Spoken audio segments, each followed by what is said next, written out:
요한계시록 22장 21절 말씀입니다. 신약성경 423페이지에 있습니다. 요한계시록 22장 21절 말씀 우리 한 절을 함께 봉독하도록 하겠습니다. 주 예수의 은혜가 모든 자들에게 있을지어다. 아멘. 우리 한 번 더 읽겠습니다. 주 예수의 은혜가 모든 자들에게 있을지어다. 아멘.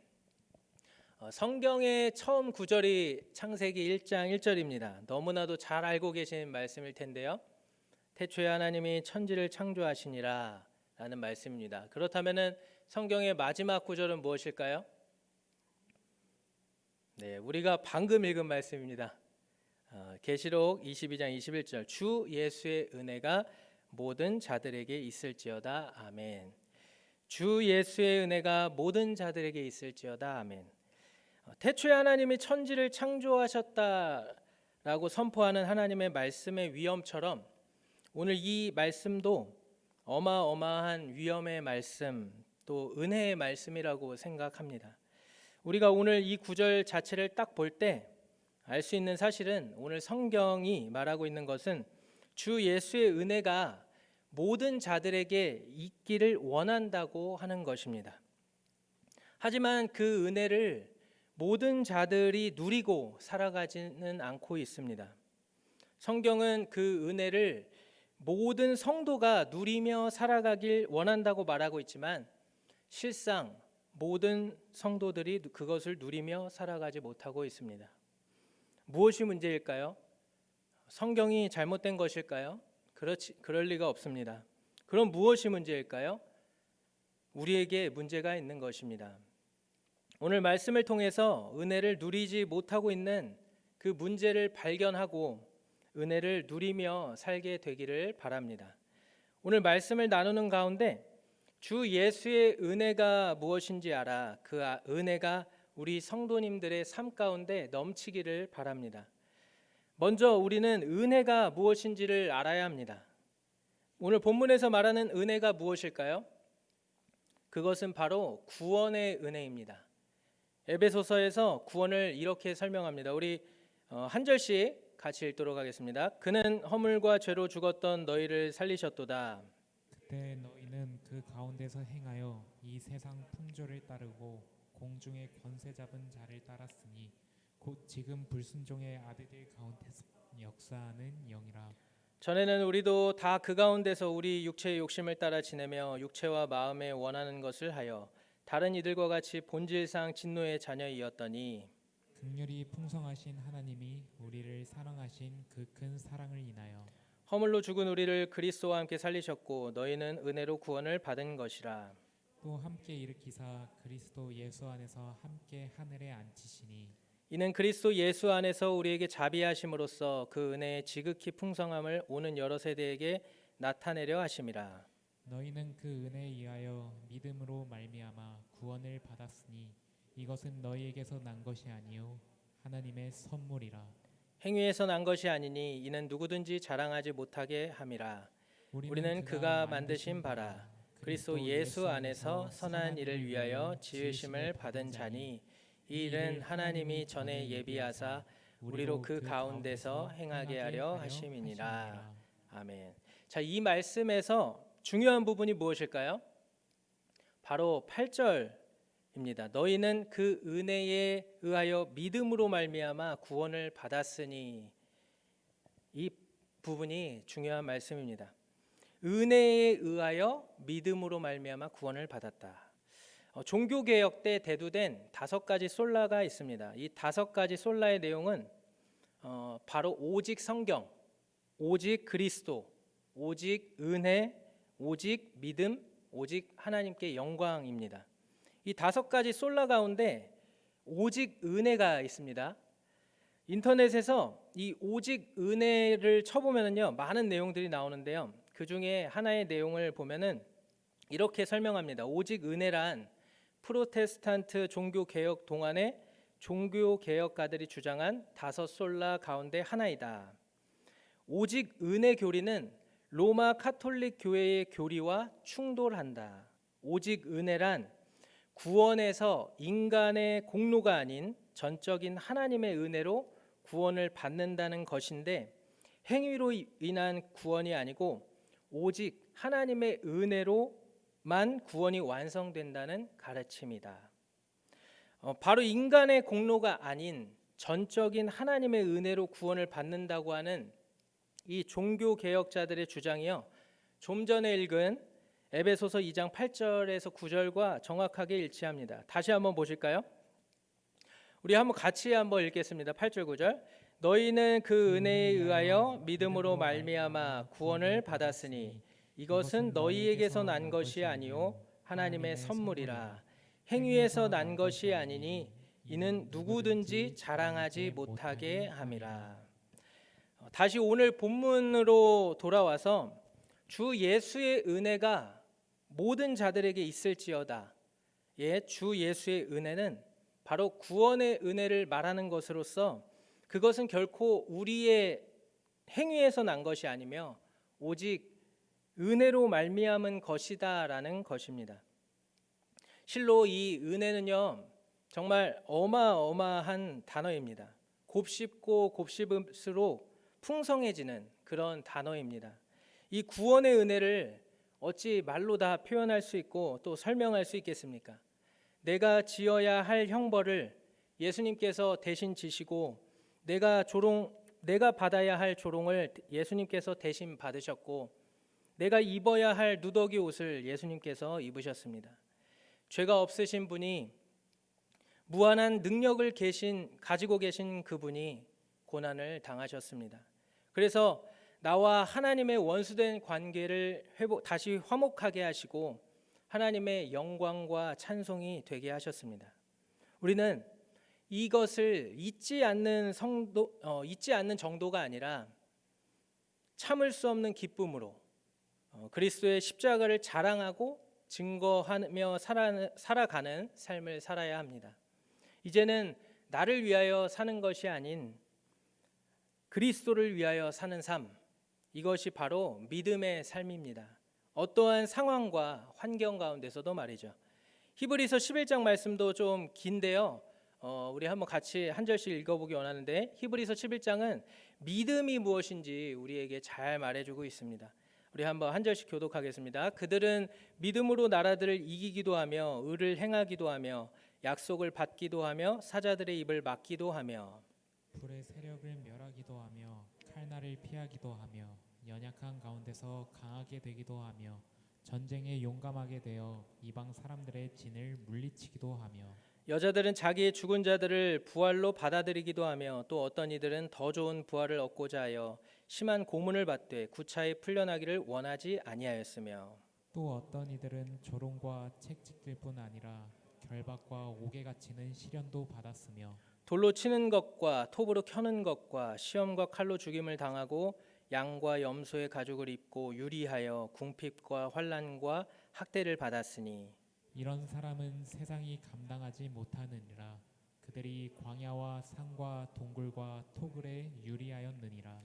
이 사람들은 다 믿음으로 말미암아 증거를 받았으나 약속된 것을 받지 못하였으니 이는 하나님이 우리를 위하여 더 좋은 것을 예비하였은즉 우리가 아니면 그들로 온전함을 이루지 못하게 하려 하심이라.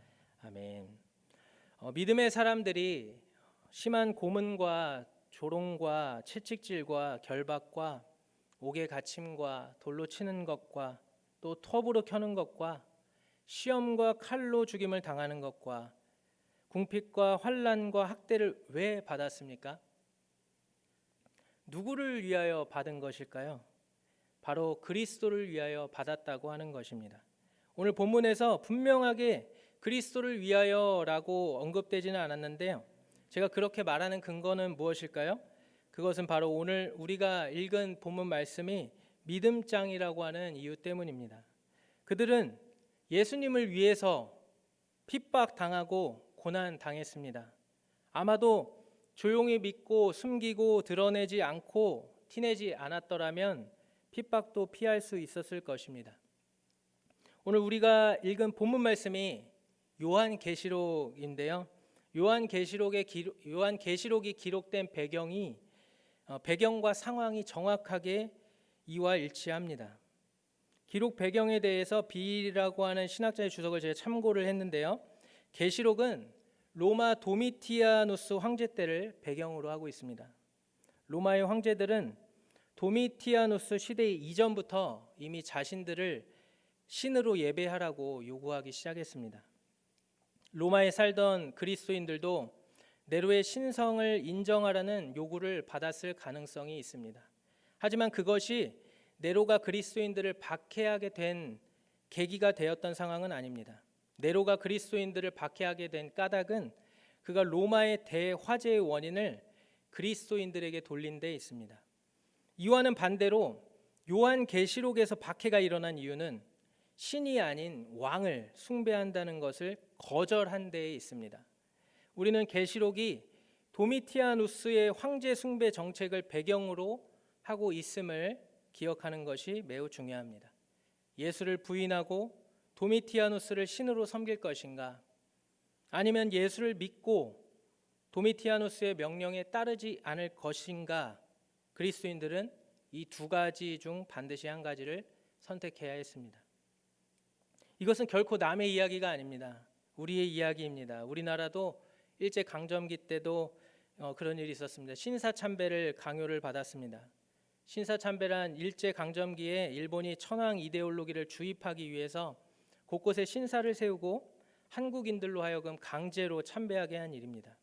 이때 끝까지 신사참배를 거부하고 신앙의 절개를 지킨 인물들이 있었는가 하면 그렇게 하지 못한 인물들도 있었습니다. 만약 우리가 그곳에 있었다면 우리는 어떤 선택을 했을까요? 이처럼 예수를 부인하면 목숨을 건질 수 있는 배교의 상황에 처한 그리스도인들에게 쓴 편지가 바로 요한계시록입니다. 이 요한계시록 전체의 핵심은요, 끝까지 충성하고 참고 순종하면 하나님과 그리스도를 영화롭게 하는 궁극적 결과와 아울러 영원한 복과 상을 얻는다는 것이라고 말합니다. 서두에서 말씀드린 것처럼 오늘 본문은 주 예수의 은혜가 모든 자들에게 있을지어다라고 말합니다. 오늘 이 편지를 듣는 자들이 하나님의 은혜로 이 편지의 내용을 이해하고 순종할 수 있게 되기를 바라는 그 마음을 표현하고 있습니다. 그러나 모든 자들에게 그러한 은혜가 주어지는 것은 아니라고 말씀드렸죠. 그럼 지금까지 쭉 설명을 드린 바를 종합하면은 그 은혜를 누리고 있지 못하는 자들은 누구를 가리키는 것입니까? 바로 배교한 자들을 가리키는 것입니다. 배교한 자들의 눈으로 볼 때 그거 사는 길은 도미티아누스의 말에 복종하는 것이라고 생각을 했겠죠. 그의 말이 권세가 있고 힘이 있고 능력이 있다라고 생각을 했겠죠. 그러나 그들이 생각하지 못한 것이 무엇입니까? 살아계신 하나님입니다. 세상 권력이 그리스도인을 억압할 때 그리스도인은 누구를 기억해야 합니까? 바로 살아계신 하나님을 기억해야 하는 것입니다. 계시록에서는 예수 그리스도를 처음과 나중이요 또 심판주로 기록하고 있습니다. 도미티아누스가 심판주가 아니요 결국 그도 하나님의 심판대 앞에 서야 하는 사람이라고 하는 것입니다. 우리가 두려워해야 하는 것, 두려워해야 하는 사람은 사람이 아닙니다. 도미티안이 아닙니다. 우리가 두려워해야 하는 분은 하나님입니다. 왜 그럴까요? 하나님께서 몸과 영혼을 멸할 수 있는 분이시기 때문입니다. 그래서 결코 예수님을 버리고 도미티안을 따라가서는 안 되는 것입니다. 마태복음 10장 28절 말씀에 몸은 죽여도 영혼은 능히 죽이지 못하는 자들을 두려워하지 말고 오직 몸과 영혼을 능히 지옥에 멸하실 수 있는 이를 두려워하라라고 말씀하고 있습니다. 사랑하는 성도님들, 지금 어떤 것을 두려워하고 있습니까? 직설적으로 표현하면 도미티안이 더 두렵습니까? 아니면 하나님이 더 두렵습니까? 혹시 지금 눈에 보이는 세상 권력이나 기타 다른 세력들이 더 두렵다면, 그래서 하나님이 보이지 않는다면 오늘 이 밤에 하나님께 믿음을 달라고 구하시기를 바랍니다. 또한 도미티아누스의 박해 속에서 배교한 그리스도인들이 두려워했던 것이 하나 더 있습니다. 그것은 바로 죽음입니다. 처참한 죽음 말입니다. 끝까지 믿음을 지킨 그리스도인들은 한껏 굶주린 맹수에게 처참한 죽임을 당합니다. 이것 외에도 다른 처참한 방법으로 그리스도인들을 죽였겠지요. 그러한 죽음의 공포가 지금 눈앞에 닥친 것입니다. 그런데 예수님을 부인하면 살 수 있습니다. 무엇을 선택하시겠습니까? 만약 예수를 부인하는 길을 선택하면 영원한 죽음을 맞이하게 될 것이고, 예수를 부인하지 않는다면 영원한 생명을 얻게 될 것입니다. 예전에 국내 순교지 탐방한 기억이 있어서 오늘 말씀을 보다가 제가 예전에 국내 순교지 탐방한 것이 기억이 나서 한번 기사들을 다시 좀 찾아보았습니다. 전라남도 영광군 염산면에 6.25 때 인민군들에게 의해 교회당이 불바다가 되고 전교인 77명의 교인들이 순교한 염산교회가 있습니다. 거기 김방호 목사 일가족은 물론 어린 손녀까지 비참히 죽음을 당하고, 또 장로를 비롯한 교인들은 찔려 죽거나 돌멩이를 목에 단 채 줄줄이 바닷물에 수장되었습니다. 그러나 염산교회 성도들은 죽어가면서도 천국의 소망을 가지고 찬송을 부르며 서로 위로하였다고 합니다. 존 메가더 목사님은 값비싼 기독교에서 참된 자유에 대해서 이렇게 얘기합니다. 죄인들이 자신을 자유로운 존재라고 생각하는 것만큼 오늘날의 죄인들에게 딱 들어맞는 사실도 아마 없을 것이다. 그들은 기독교를 일종의 속박으로 여긴다. 그들의 말은 온통 권리 주장에 대한 말뿐이다. 그들은 속박되어 있고 영원한 사망을 기다리고 있다. 히브리서 2장 15절에 따르면 사탄은 사망의 권세를 쥐고 죽기를 무서워하므로 한평생 매여 종로로 타는 모든 자들을 포로로 잡고 있다. 그들은 진노의 자식들이다. 에베소서 2장 2절에서는 그들을 자신의 죄의 권세 아래 있고 자신의 죄에 묶여 있는 불순종의 아들들이라고 부른다. 그들에 대한 하나님의 판결은 영원토록 지옥에 갇히는 형벌이며 거기서 그들은 영원히 죽지 않을 것이다. 그들을 다스리는 진짜 주권자, 그들을 옥에 가두고 죄인이라 부르며 그들에게 사형 판결을 내리는 진짜 심판자는 곧 하나님이시다라고 말하고 있습니다. 즉 하나님이 진짜 주권자, 진짜 심판자라고 말하는 책이 바로 계시록입니다. 참된 믿음의 사람은 하나님을 선택합니다. 죽음의 위협 앞에서도 결코 하나님을 배신하지 않을 수 있습니다. 먼저 어떻게 그럴 수 있을까요? 먼저 그들은 구원의 은혜를 기억하기 때문입니다. 청설이라는 대만 영화를 본 적이 있습니다. 예전에 그 영화를 다 보고 나서 제 마음속에 던져지는 질문 하나가 있었습니다. 먼저 영화 내용 가운데 두 자매가 나오는데요. 언니는 청각 장애인 수영 선수였습니다. 동생이 언니를 위해서, 그 청각 장애인 수영 선수인 언니를 위해서 참 많은 희생을 하였습니다. 언니의 마음속에는 고맙고 동생에 대한 고맙고 미안한 마음이 점점 쌓여갔습니다. 그런데 아주 큰 시련이 닥칩니다.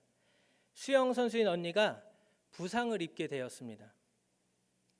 이때 언니가 그 부상을 당했을 때 정말로 괴로워했던 것이 있습니다. 그게 무엇이었냐면 자신을 위해 희생해 주었던 동생에게 금메달을 걸어주지 못한 그 안타까움이었습니다. 제가 그 마음을 보면서 그 내용을 보면서 제 마음속에 가졌던 마음이요.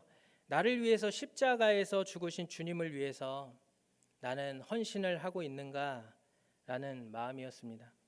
그런 측면에서 서론에서 말씀드렸던 성경은 성도들이 주 예수의 은혜를 누리며 살기를 원하는데 은혜를 누리고 있는 사람들이 있는가 하면 또 누리지 못하고 있는 사람이 있다고 한 것과 같이 여기서 은혜를 누리고 산다라고 하는 것은 오늘도 날 위해 죽으신 주님의 그 은혜를 생각하며 그냥 교회만 왔다 갔다 하는 정도가 아니라 세상 권력이 또는 죽음이 우리를 위협한다고 해도 예수 그리스도를 따르기를 포기하지 않는 것을 말하는 것이라는 생각이 들고, 반면 은혜를 누리지 못하고 있는 사람들은 하나님께로부터 무언가를 받지 못한 상태를 말하는 것이 아니라 예수 그리스도를 위해 죽기까지 충성하겠다고 하는 마음이 없는 그런 상태를 말하는 것이라 보여집니다.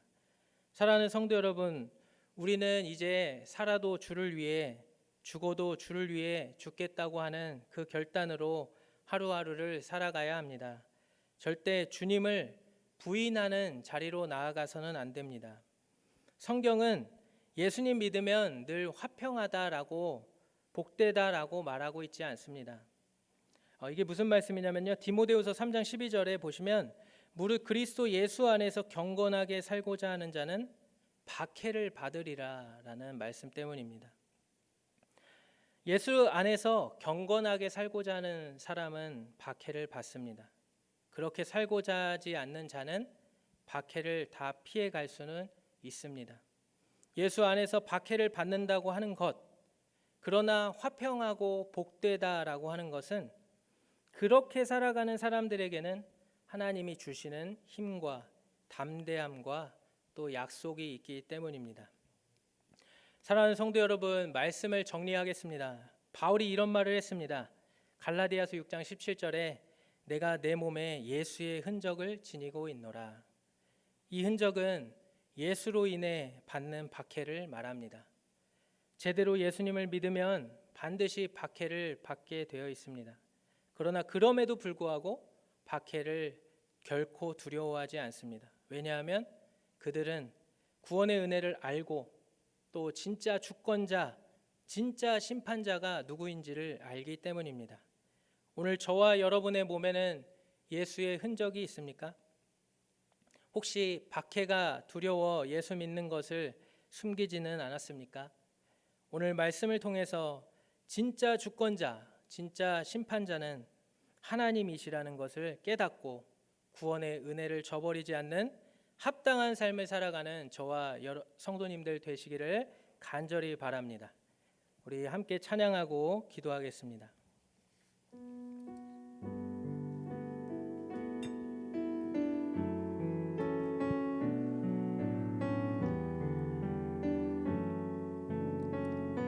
난 지극히 작은 자, 난 지극히 작은 자,